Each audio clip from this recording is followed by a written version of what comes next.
Ernst Roets. I am Deputy CEO of AfriForum. 15 years ago, the South African government accepted David Rakase's offer to buy the farm that he was renting from them. To this very day, the South African government has been unable to transfer ownership to his name.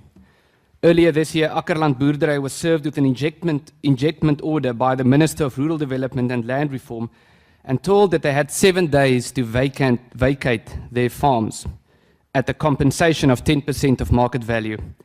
This, of course, to further Chinese interest in South Africa. A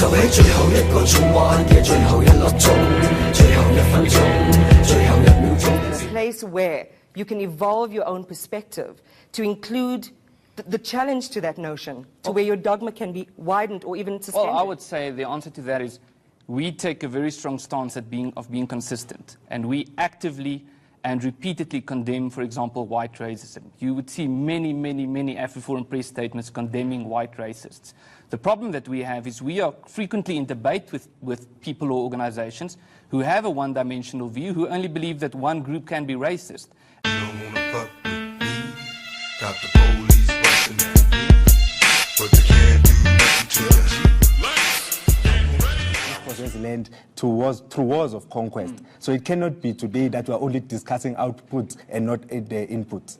Just to clarify, which wars of conquest are you referring to? There are many wars of conquest where this Zinta and Skokonia fought war, Bambata Rebellion, and many other wars where our people were engaged in wars, and after the wars they took the land. Are you not conversant with the history of South Africa?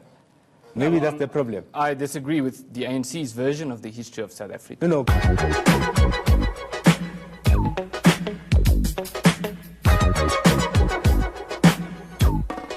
Based on what's happening is the vast majority of black people want to live in the cities. We do know cases where in the case where they were offered land over money, they took the money. I mean, even Thabo Beki has talked about this, saying that it's important.